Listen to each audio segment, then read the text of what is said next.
Hello and welcome to Spectrum News at 4. I am Uyai Anyakan, coming to you live from the beautiful hills of Ibiakuran. Let's take a look at the headlines. Governor Udom Emmanuel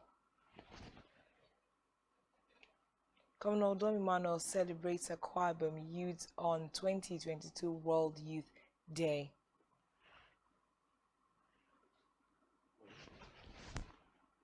UN sounds nuclear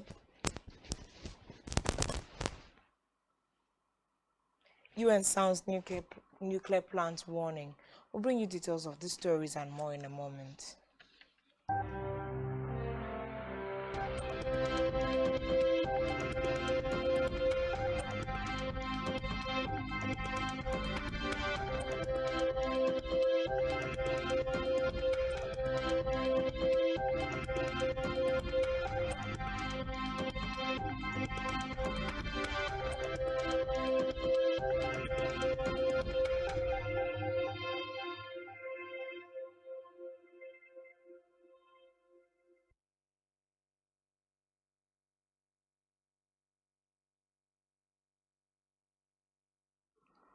We begin with a report that President Muhammadu Buhari has launched the National Crisis Management Doctrine aimed at bridging the gap created by the extensive deployment of security services through fostering collaboration among ministries, departments, agencies, MDS.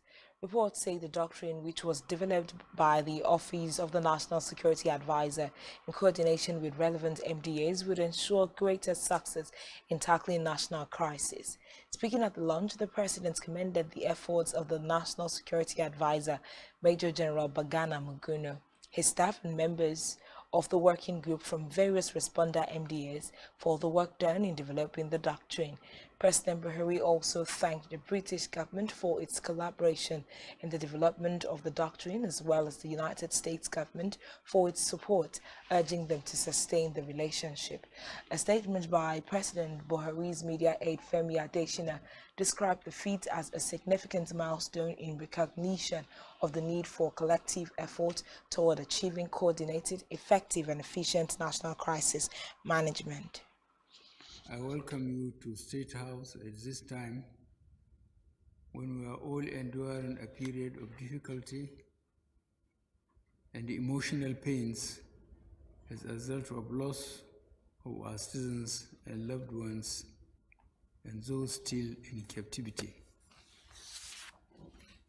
Today marks 136 days since the terrible and cowardly attack was carried out on fellow citizens who were going about their normal lives by some criminal elements in our society, leading to the loss of lives of both train crew members and passengers. I express my deepest and most heartfelt condolences for this loss to you and your families, and we join you as a nation in your plight. It remains our solemn commitment, as demonstrated publicly and behind the scenes, that we will ensure each person currently being held captive is safely returned home to their families. Meanwhile, President Muhammadu Buhari has ruled out the use of military force in the rescue of the remaining 31 victims of the Abuja-Kaduna train abduction, saying it is not an option. It could be recalled that on the 28th of March, armed men had blown up a train traveling between Abuja and Kaduna and opened fire, killing 8 people, wounding 26, and taking an unspecified number of passengers hostage. Dozens of hostages had already been freed following negotiations, but 31 remain in captivity.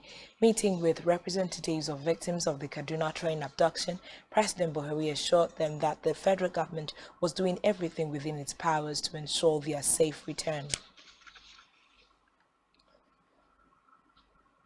Still in security, Kaduna State Governor Nasir El-Rufai has told President Muhammadu Buhari that terrorists have infiltrated and dominated communities and created a parallel government in the state. In a memo to the president, El-Rufai said terrorists now exercised control over social and economic activities and even dispense justice in their areas of control. According to the governor, the terrorists have advanced in their plans to make Kaduna forest areas their permanent operational base for the northwest region, citing a series of intelligence reports. In order to overcome security challenges in the country, the Nigerian Army has trained 106 cadet officers of the 69 regular corps of the Nigerian Defense Academy on mechanized operations in Bauchi State.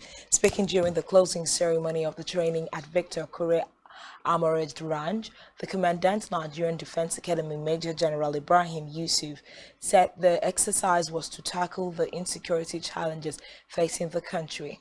According to him, the week-long training was to expose the officers to various mechanized operations in tackling security challenges.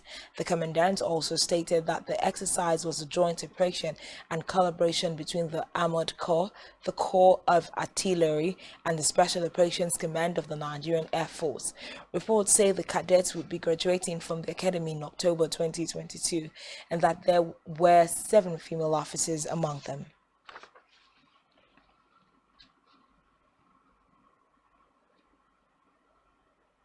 The need for enhanced and qualitative training in the Nigerian Army is more needed now than ever.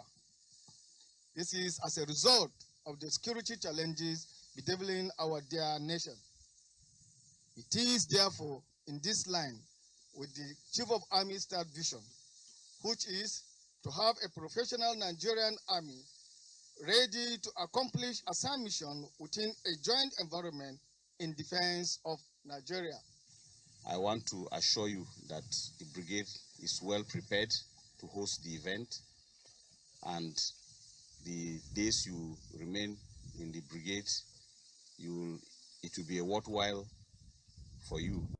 The need for Away from that, the Nigeria Governors Forum has responded to the Attorney General of the Federation and Minister of Justice Abubakar Malami over the controversy trailing the payment of consultancy fees amounting to $418 million from the Paris Club refund.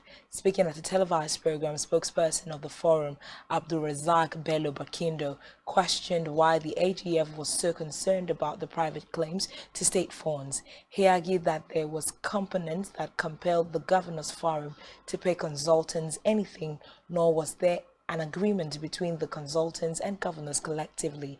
Bello Bakindo alleged that the Paris fund money had been exhausted and that the consultants and Attorney General were expecting money to be deducted from state accounts from sources over 52 or 58 months.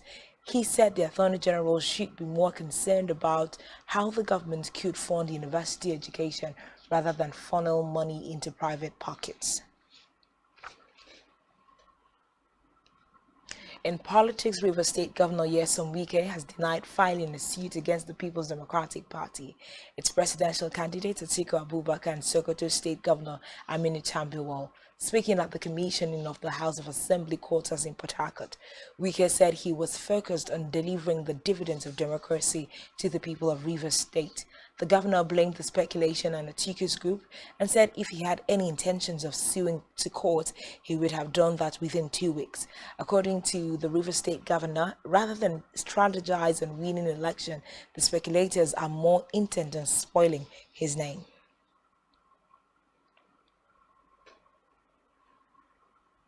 Meanwhile, the People's Democratic Party, PDP, has ruled out the removal of its national chairman, Dr. Ihorochia Ayu, as a condition for peace and reconciliation in the party. Rivers State Governor Nyesom Wike and a former deputy national chairman, South Olabode George, are among those calling for Ayu's removal to balance the North-South power equation in the opposition party. They have premised their demand on the fact that the PDP cannot have Ayu, who is from the North, and the party's presidential candidate Atiku Abubakar, who is also from the North, in the same election cycle. However, the National Publicity Secretary Debo Ologumba said removing Ayu from office could ignite a constitutional crisis in the party, adding that PDP could not take the risk. The party's constitution stipulates that when the tenure of a sitting national chairman is abridged for whatever reasons, his seat is taken by the deputy national chairman from the same region which the ousted chairman comes from. Olugomba, who spoke with reporters in Abuja, explained that going by the constitution, should Ayu be removed from the office, he will be replaced by the Deputy National Chairman North, Umar Dagum, who is from Yobe State. Still in politics, presidential candidate of Labour Party in the 2023 elections, Peter Obi, has said Nigeria must end petrol subsidy. He noted that going forward, Nigeria had to look for ways to move beyond oil to end oil subsidy. He lamented the staggering level of corruption in the country, noting that universities had remained closed for over 5 months while the healthcare system remained comatose, with power generation and distribution also at an all-time low. Obi said he planned to create jobs and reduce insecurity and poverty if elected.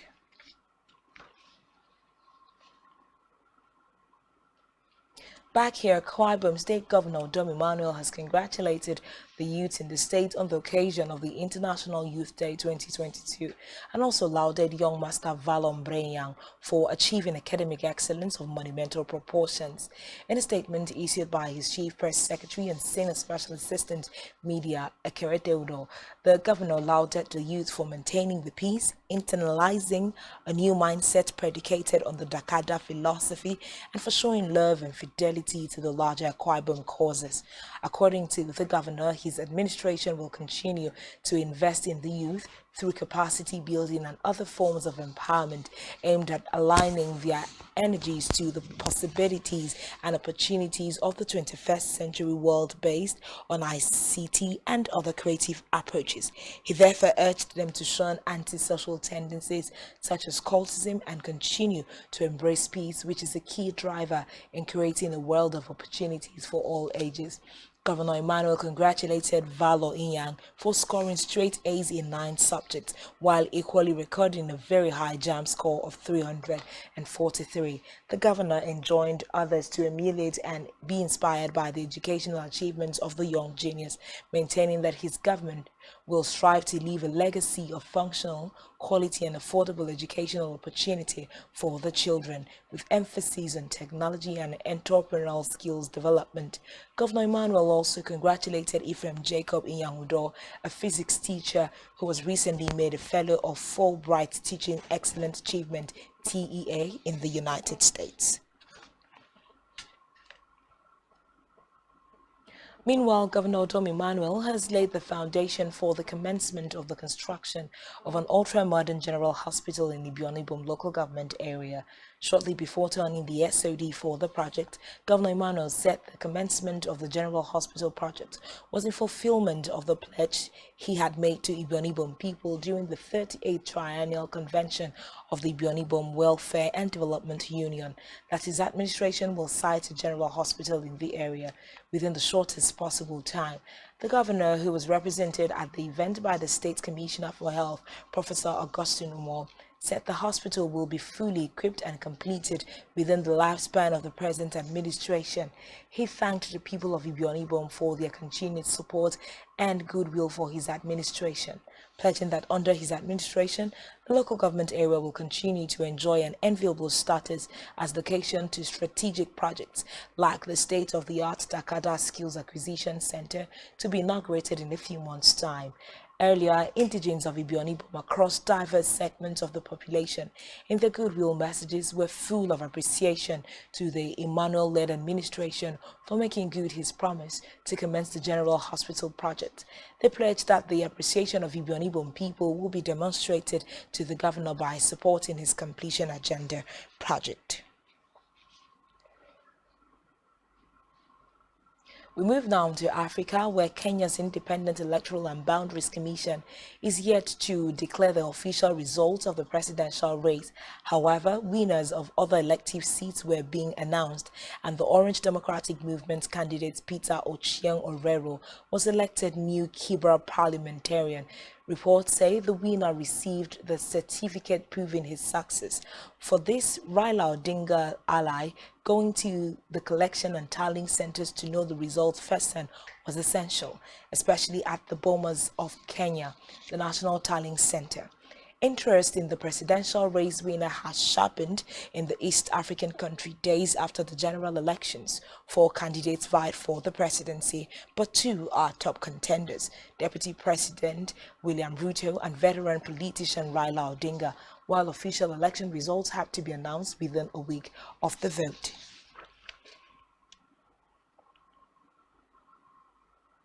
Still in Africa, U.S. Secretary of State Antony Blinken has left Kigali, his last stop on the 3-nation tour of Africa, where he articulated Washington's new strategy for engaging with sub-Saharan African nations as equal partners. During his visit, Blinken took part in several meetings with members of the Rwandan government, discussing issues such as democracy, human rights concerns, and the ongoing tensions between Rwanda and DR Congo. Blinken's trip to Africa's Great Lakes region came at a difficult time, with the Democratic Republic of Congo accusing Rwanda of backing the M23 rebels and Kigali accusing Kinshasa of collaborating with the FDLR rebels.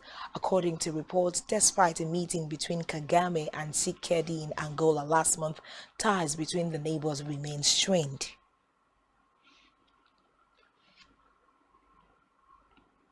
On the foreign scene, Ukraine's Entergotom agency has announced that the Zaporizhia complex was struck 5 times yesterday, including near where radioactive materials are stored. Russian appointed officials said Ukraine had shelled the plant twice, disrupting a shift's changeover. The UN Security Council met to discuss the situation, during which the Secretary General Antonio Guterres called on both sides to halt all fighting near the plant. Guterres said the facility should not be used as part of any military operation, but that urgent agreement was needed at a technical level on a safe perimeter of demilitarization to ensure the safety of the area. Head of the UN nuclear watchdog, the International Atomic Energy Agency, Rafael Grossi, said fighting near Ukraine's Zaporizhia nuclear plant had sparked a grave crisis. Grossi asked that the agency be allowed to conduct its mission to Zaporizhia as soon as possible after Ukraine and Russia again accused each other of shelling near the site. In a related development, the Czech Republic, which holds the rotating EU presidency, has said a blanket ban on visas for all Russian travelers could be the bloc's next sanction on Moscow. Czech Foreign Minister Zeng Liefers said in a statement that he would propose the idea at an informal meeting of the EU foreign ministers in Prague at the end of August. The EU has so far come up with 6 sanction packages against Russia. In an interview with journalists, Ukrainian President Volodymyr Zelensky also called on the West to ban all Russian travelers, saying Russians should live in their own world until they changed their philosophy. Elsewhere, soldiers from the US, Indonesia, and Australia today joined a live fire drill, part of annual joint combat exercises on Sumatra Island amid growing Chinese maritime activity in the Indo-Pacific region.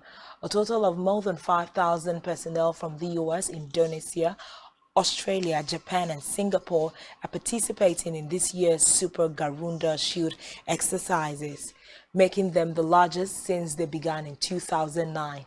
The expanded drills are seen by China as a threat. Chinese state media have accused the US of building an Indo-Pacific alliance similar to NATO to limit China's growing military and diplomatic influence in the region.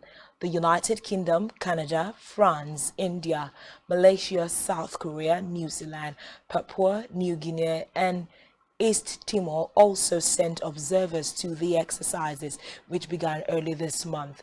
The U.S. Indo-Pacific Commander Admiral John Aquilino said the 14 nations involved in the training were signaling their stronger ties as China grows increasingly assertive in claiming the entire South China Sea and holds exercises threatening self-ruled Taiwan. Still to come in the news, Falconets beats France in Under-20 Women's World Cup. Do stay with us.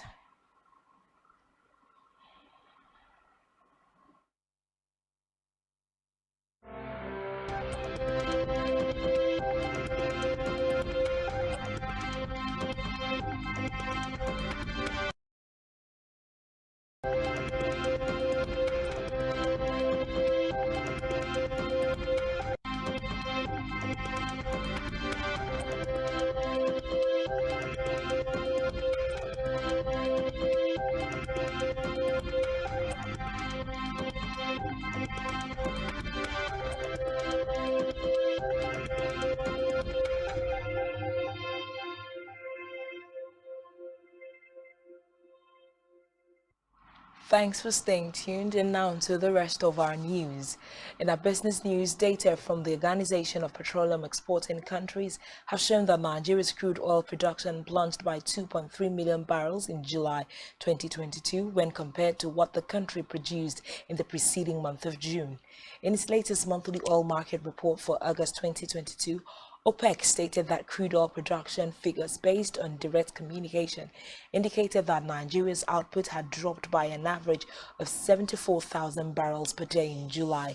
By losing 2.3 million barrels in July this year, it means Nigeria's oil earnings fell by about 101.13 billion naira in the month under review.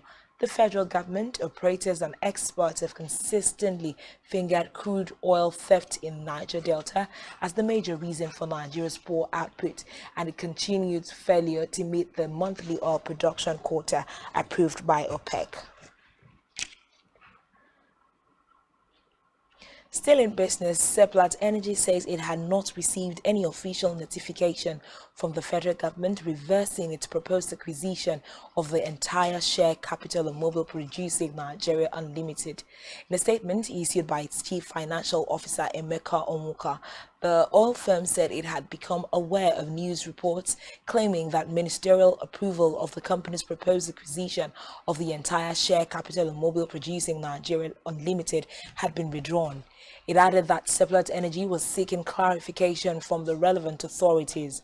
Recall that President Buhari had reversed his authorization of the acquisition of the entire share capital of the Mobile Producing Nigeria Limited by STVNg Offshore Limited. The move puts the presidency on the side of the Nigerian National Petroleum Company Limited, which had earlier declined the $1.3 billion transaction. In health, Akwa Ibom is driving Nigeria's latest COVID-19 surge as the Nigeria Center for Disease Control (NCDC) confirms 517 additional infections between August 6th and August 11th. The NCDC, which made this known via its official website, said out of the 517 additional infections recorded, Akwa Ibom reported 293 cases, while Lagos State recorded 101. The NCDC said the 517 cases, which were recorded in 13 states and the Federal Capital Territory, had raised the total number of infections to 262,402. The agency, however, said 525 persons had been discharged in the last 5 days after recovering from the virus, bringing the total number of discharged persons to over 256,000. It added that the death toll from the COVID-19 disease in the country stayed at 3,147, with no additional deaths reported.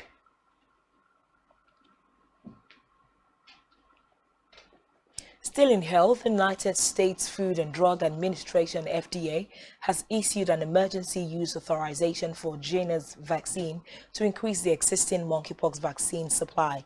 The regulatory agency stated this in a statement made available on its official website. The FDA said the approved vaccine will enable healthcare providers to use the intradermal injection and will increase the total number of doses available for use by up to 5-fold. It stated that the emergency use authorization allows for use of vaccine in people who are 18 years and older and in people seen to be at high risk of monkeypox infection. Jynneos vaccine was approved in 2019 for the prevention of smallpox and monkeypox disease in individuals 18 years of age and older, determined to be at high risk for smallpox or monkeypox infection. In sports, an ace defender of the Super Falcons, Glory Ogbonna, has signed a one-year contract with the Turkish Women League champions Al-Spor Kulübü. Ogbonna, who announced this in a telephone interview with newsmen, said the contract signed would see her play the women's version of the Champions League with the club this season. The former Edo Queens player said the desire to play in the Champions League was what motivated her to sign for the Turkish champions. Still in sports, Nigeria's Falconets beat France 1-0 in Group D's opening match at the ongoing 2022 Under-20 Women's World Cup in Costa Rica. The only goal was scored late into the second half of the match by Falconets Flourish Sebastian. The Falconets had to scale the hurdles presented by Central African Republic, Congo, Cameroon and Senegal, winning 6 of 7 matches to be eligible to fly Africa's flag once more in Central America. Reports say Nigeria will play France, Canada and Korea in Group C of the 16 nation, which begins August 10, while Africa's other representatives, Ghana, are up against holders Japan, the Netherlands and 3-time champions United States in Group D.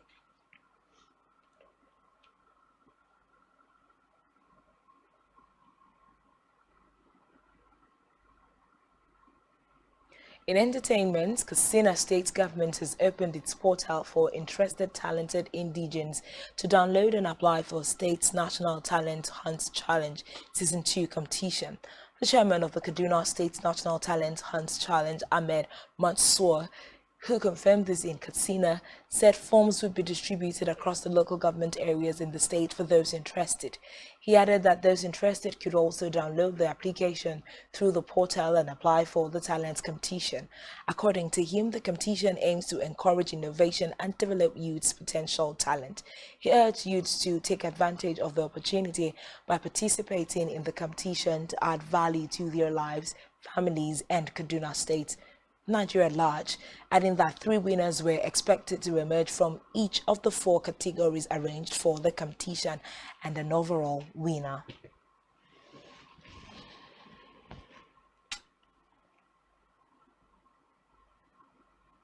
And that's all we have for you at this time. Do ensure to follow us on social media, all of which you can find on our website, spectrumtv.ng.